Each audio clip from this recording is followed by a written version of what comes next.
In this video, I'm going to show you how to use FinchTV to clean up your DNA barcoding data. So first we need some data to clean. Dr. Diana Spencer at Tulsa Community College was nice enough to give me some of her data for this video so that I could demonstrate how one might work on real data. So she and her students collected some bugs from around Tulsa. They then extracted and sequenced a region of cytochrome C oxidase that's used for DNA barcoding. And then they willingly shared with me their data. So at my website, I provide the DNA trace files from her work. In this first zipped file, we want to download this because this is going to be the data that we're going to start off with. So if you right mouse click on the zip file and then click on save link as, and I'm going to save it to my desktop. If you're not already on your desktop, you can click on the link here and it should take you directly to your desktop space, and then click on save. Once it's fully downloaded, you can then go to your desktop, double click on the zip file, and then this will show you all of the trace files that we have listed here. So let's start off with cleaning some data. Let's start off with this one down here on the bottom, moth. If I double click on this file, so when you open up a trace file in FinchTV, you'll see the following default display. At the bottom of the figure, you'll see red, blue, green, and black peaks. And each one of these colors represent T, C, A, and G respectively. And so above each peak, you'll see the character that represents the specific nucleotide that's being identified by each one of those peaks. Above each character is a vertical gray bar that represents the quality or confidence of the base calling software. And the baby blue dashed line serves as a confidence cutoff line. So gray bars that extend beyond this dashed line are to be considered confidently identified nucleotides. Gray bars that don't reach this dashed line are associated with nucleotide calls that have a higher chance of being incorrect. So what we want to do here is we want to trim our data. So when we trim our data, we're wanting to remove poor quality base calls from our data to reduce the chance that an incorrectly called base will enter into our final analysis. And so the trimming part is a personal judgment call. So some may be more conservative than others. Some may be more forgiving. So in this example here, what we can do is we can change the view of FinchTV such that the sequence wraps around within this screen instead of just extending horizontally across FinchTV. So to do that, if you click on this icon, wrapped view, it then wraps our sequence on lines below. This is just shortly a preference. You don't have to view your sequence in this manner. This is just the way that I prefer.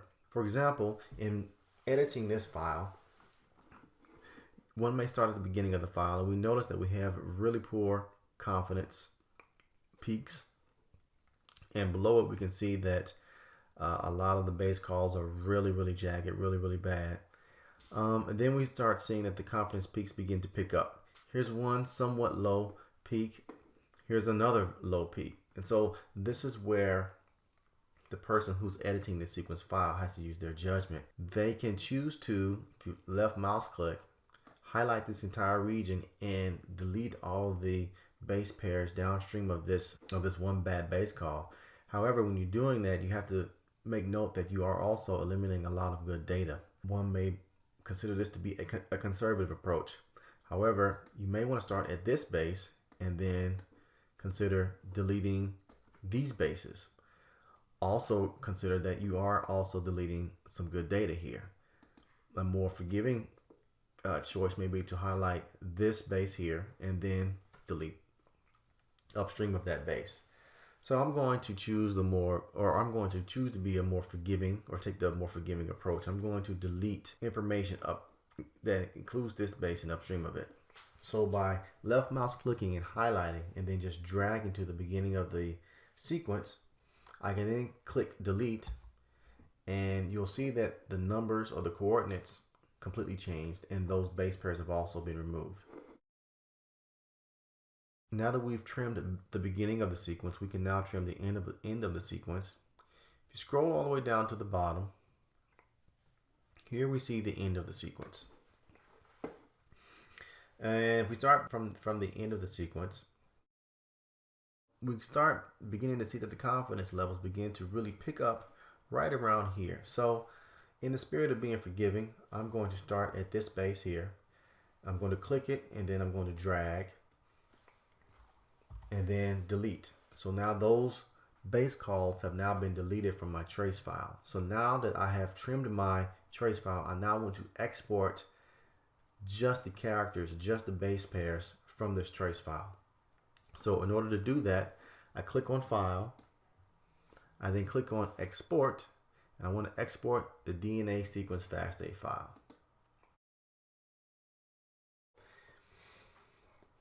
I now have to set up a folder where I want to save all of my trim data. So let's go to the desktop and let's create a folder. And that folder, I will call it trimmed reads. And then I can go ahead and click save, and now my file has been saved. So let's minimize FinchTV. Here's my new folder. I can double click on it and it opens up. So let's open this file and see what it contains. Left mouse click on it and then choose open with. When dealing with files in bioinformatics, you never want to open a sequence file in Microsoft Word. You want to use a very basic, very simple text editor, either Notepad or WordPad. Microsoft Word often adds in other special characters that aren't seen, and so later on what we will do, we will copy and paste a lot of these sequences into other bioinformatics programs, and if we copy from a Microsoft Word application into one of these bioinformatics programs, the bioinformatics program will crap out. It'll cuss at us. It won't let us proceed. So we would like to use more simple text editors such as Notepad or WordPad. So I'm going to use WordPad.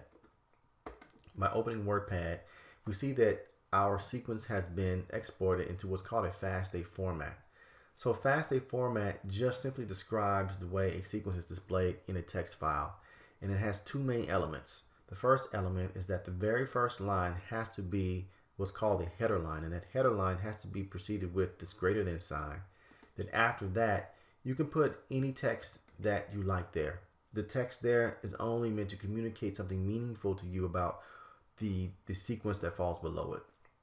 So the sequence that falls below it will be the specific sequence in question. In this case, this is the forward read of cytochrome C oxidase from a bug that is called moth. And that's what the student thinks this bug is. Now the sequence in this example is a DNA sequence. It could be an amino acid sequence or it could be an RNA sequence. The main point is that in a FASTA format, the first line has to have a greater than sign at the beginning, followed by anything you want to say there, along with the text file. So this is what we want. So this is our trim sequence. So now that we've completed the task for trimming the sequence for the forward strand, now let's go ahead and trim the sequence for the reverse strand. So I'll go back to my zip file that contains all of my trace files, and in here somewhere there's moth, and this is the reverse strand. So if I double click on it, FinchTV will open and it will show me the trace file for the reverse strand. Now I want to wrap the sequence. So by clicking on this button, it gives me the wrapped view. I can then expand this window, and I will start from the beginning, and I'll look for a particular area where the confidence levels appears to consistently remain pretty high. Here we see a low confidence call here.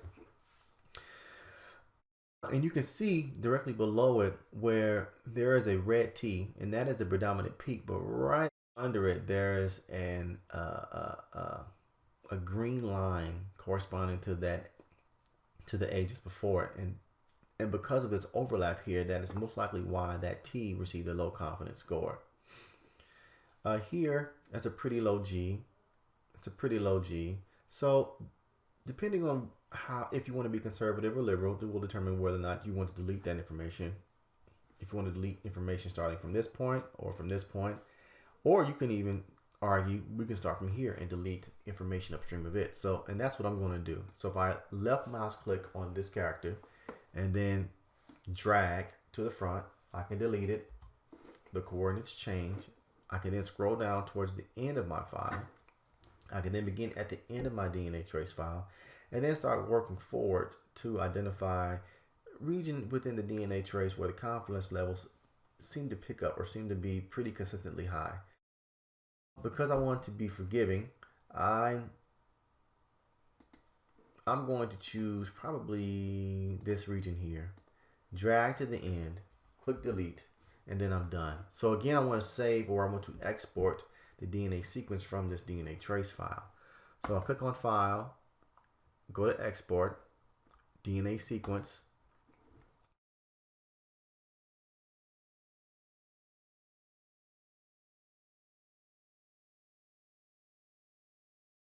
I need to locate the folder where I want to store my trimmed files. I'll click on Desktop, Trimmed Reads, and then click Save.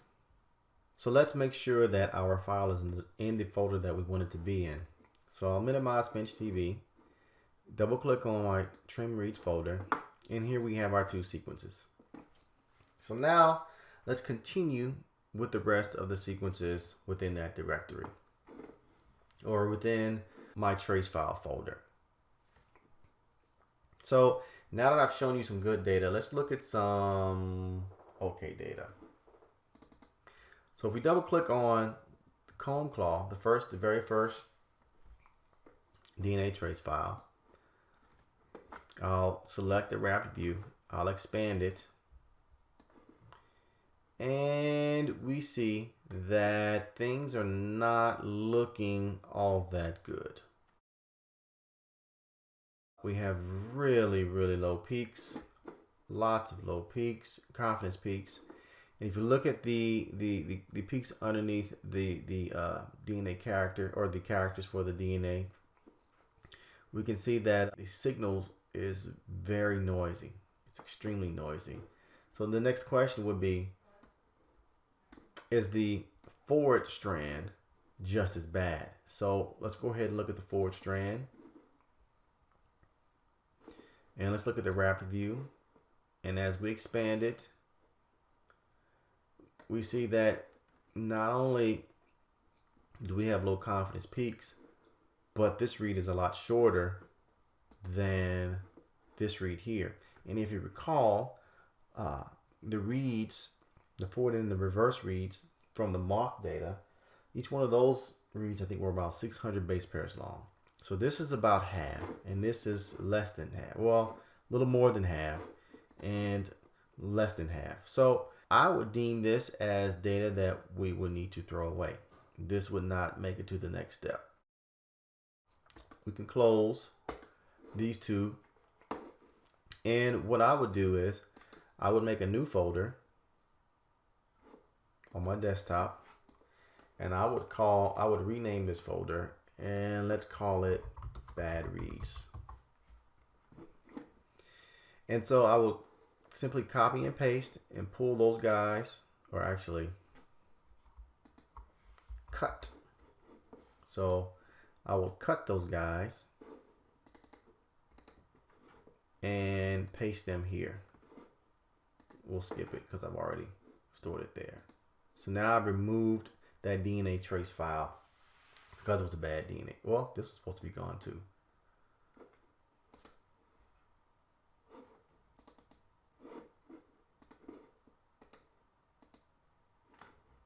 Yes, delete that guy. Now let's go to A10 tile jump. Oh, immediately we see some bad data. This is so bad that the base college left a couple of N's up here. And N is the character that's used for any base.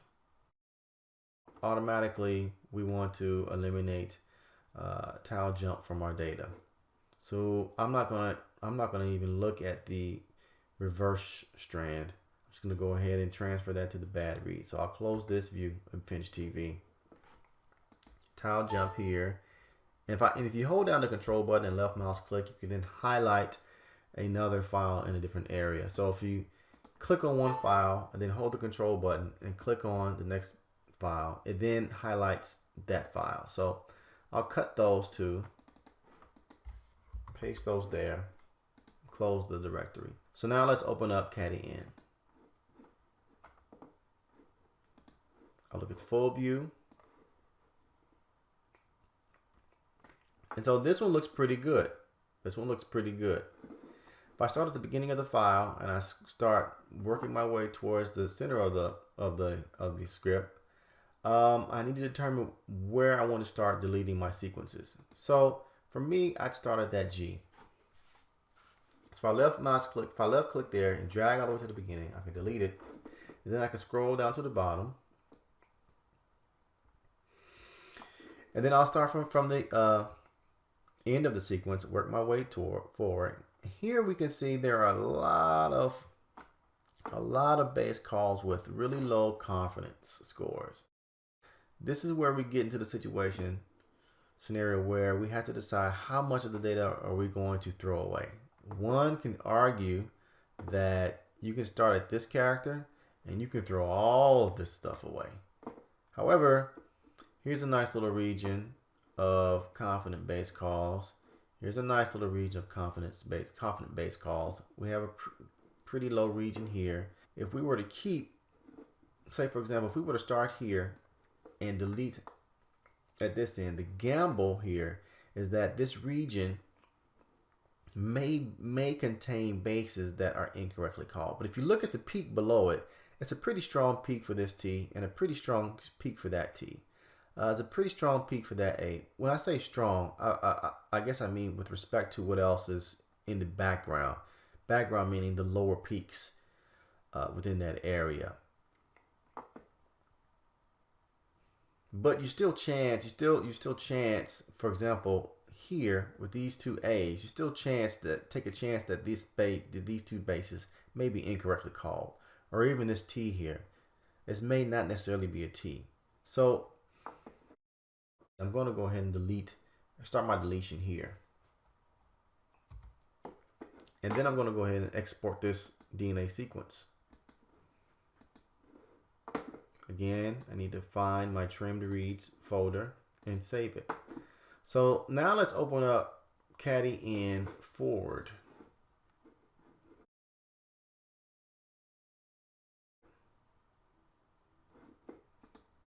We'll look at the wrapped view. We'll expand it. And if we start from the beginning of the sequence and then start working our way towards the middle, pretty confidently, I would stop here. So I'd highlight that G, click and drag, delete, scroll down, start from the end of the sequence. And the end of the sequence has some low peaks here.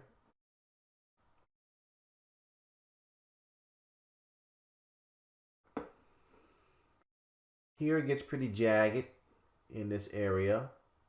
I would probably start here and then delete the rest of the sequence towards the end. So let's go ahead and export. So file, export, DNA. We need to locate our folder, desktop, trimmed reads, save. So now we can close. No, I do not want to save the changes to the DNA trace file.